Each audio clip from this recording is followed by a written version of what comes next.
আজকে আমরা সবাই ঘুরতে ঘুরতে কাঁথির অদূরে তেঁতুলমুড়ি গ্রামে রায়পুর পশ্চিমবা গ্রামাঞ্চলে একটি শিব মন্দিরে উপস্থিত হয়েছিলাম।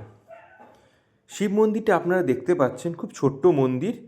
এই মন্দিরের দেওয়ালে শিব ঠাকুরের ছবি আঁকা রয়েছে, আর এই দূরে পিছনে মন্দিরটি দেখছেন, ওইখানে নতুন মন্দির তৈরি হচ্ছে জগন্নাথ দেবের সাথে। এই মন্দিরে ছোট্ট প্রবেশদ্বার, আমরা প্রবেশ করলাম। ভেতরে দুজন পুণ্যার্থী দেখলাম ঈশ্বরের পুজো করছেন। সামনে ছোট্ট একটি তুলসী মঞ্চ, এখানে ঠাকুরমশাই পুজো করছেন। এটা ওনার নিত্য নৈমিত্তিক কাজ, যেখানে সকালে এবং সন্ধেবেলায় দুইবার এখানে পুজো করা হয়। এখানে ঠাকুরমশাই কিন্তু কোনো বেতন নেই। এই যারা ভক্তরা আসেন তাদের দেওয়া প্রণামীতেই ওনার সংসার কষ্টের সাধ্যে চলে যায়। আমিও এই সুযোগে ঈশ্বরকে একটু প্রণাম করে নিলাম এবং মনের বাসনা প্রকাশ করলাম।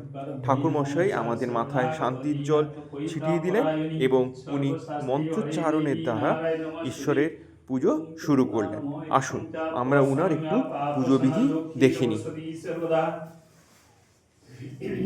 আপনারা যেরকম দেখতে পাচ্ছেন, উনার পুজো বিধি খুবই সরল এবং সাধারণ। উনি ঋগ বৈদিক মতে পুজো করেন। উনি দুটি ছোট্ট ঈশ্বরের প্রসাদ থালা সাজিয়েছেন এবং একটু পরে আমি আপনাদের দেখাবো শিবলিঙ্গ।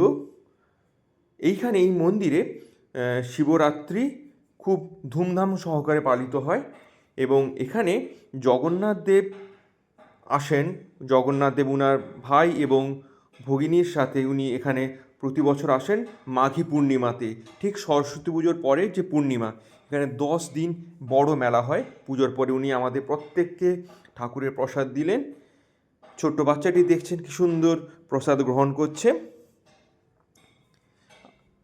এরপরে আমরা আপনাদের একটু দেখানোর চেষ্টা করব যে কি করে এখানে ভোলানাথকে উনি প্রাত্যহিক সেবা করেন। হ্যাঁ, এই প্রসঙ্গে বলে রাখি, এখানে যে জগন্নাথ দেব আসেন এই ঠাকুরমশাইয়ের বাড়িতে উনি কিন্তু সারা বছর থাকেন। উনি ওই জগন্নাথ দেবের সেবা করেন। ওই পুজোর কদিন এই মন্দিরে ঠাকুর আসেন এবং সামনে একটা বড় রথের মেলা আয়োজন করা হয়। রথের প্রতিযোগিতা হয়, শেষ দিনে পুরস্কার দেওয়া হয়। আসুন আমরা একটু দেখে নিই, শিবলিঙ্গের আমরা একটু দর্শন করে নেব।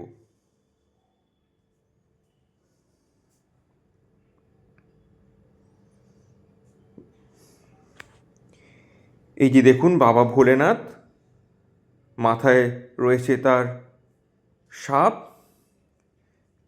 ওনাকে সকালে অভিষেক করা হয়েছে দুধের দ্বারা। এই যে বেলপাতা ফুল দেওয়া হয়েছে, ওপরে সাপ রয়েছে। এখানে বাবা খুবই জাগ্রত। বাবাকে নিয়ে অনেক পৌরাণিক গাথা রয়েছে, যা আমি আপনাদের একটু পরে বলবো। দেখতে পাচ্ছেন ঠাকুরমশাই কী করে অপরাজিতা, সাদা ফুল, শিউলি ফুল, জবা ফুল দিয়ে ঈশ্বরের অভিষেক করেছেন, পুজো করেছেন। ঠাকুরমশাই আমাদের ঈশ্বরের চরণামৃতও খেতে দিয়েছেন।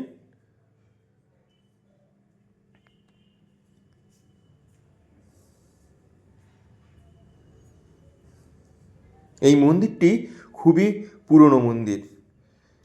এই মন্দির প্রসঙ্গে অনেক গাথা রয়েছে, যা আমি আপনাদের একটু পরে বলবো।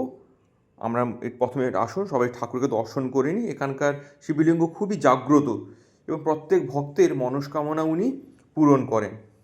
মন্দিরটি খুবই ছোট, গ্রামের মধ্যে সাদামাটা মন্দির। এটি দেখতে পাচ্ছেন মন্দিরে চাঁদোয়া। আসুন, এই ধূপ জ্বালিয়েছেন ঠাকুরমশাই। এইখানেই জগন্নাথ দেবের বিগ্রহ বসানো হয়।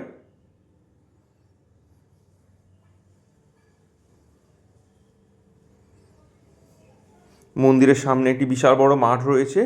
এই মাঠেই কিন্তু আয়োজন করা হয় মেলার এবং রথ প্রতিযোগিতার। মন্দিরের সামনে একটি বড় বট গাছ রয়েছে। আসুন আমরা এখন একটু ঈশ্বরের কথা আমরা জেনে নিই। ঠাকুরমশাই আমাদের বিভিন্ন রকম তথ্য দিলেন। বহু কাল সময় থেকে এই গ্রামটিতে, একটু আগেই বললাম, অনেক প্রত্যন্ত অঞ্চলে অবস্থিত। এখানে বিভিন্ন রকম কারুর খুব কঠিন অসুখ ঈশ্বরের কাছে মানত করে সেরে উঠেছে, কিংবা কোনো দরিদ্র পিতামাতা তার কন্যার বিবাহ দিতে পারছে না, তখন ওই ঠাকুরের কাছে উনি কাগজ রেখে দিতেন ওনার কী কী লাগবে। এবং পরের দিন দেখা যেত, একটু পরে আমি দেখাবো আপনাদের, পাশেরই বিশাল বড় পুকুর রয়েছে, ওই পুকুরে ওই যা যা জিনিস উনি ঠাকুরের কাছে চেয়েছিলেন সব জিনিসই ওই মন্দিরে উঠে আসতো। এবং বিবাহ কার্য সম্পূর্ণ হলে ওইটি পুনরায় ওই পুকুর ঘাটে ওনাকে রেখে আসতে হতো। এই দেখছেন কত বড় পুকুর, এই পুকুরে মাছ চাষও করা হয়ে থাকে। তারপরে আমরা ঠাকুরের পুজো দিয়ে আস্তে আস্তে সেখান থেকে বেরিয়ে পড়লাম।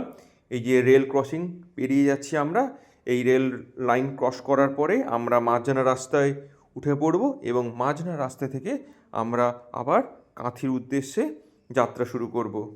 খুব সুন্দর প্রাকৃতিক পরিবেশের মধ্য দিয়ে আমরা এগোতে লাগলাম, একদম প্রত্যন্ত গ্রামাঞ্চল, শহর থেকে কিছুটা দূরে। নমস্কার, আপনাদের সঙ্গে পরের ভিডিওতে আবার দেখা হবে।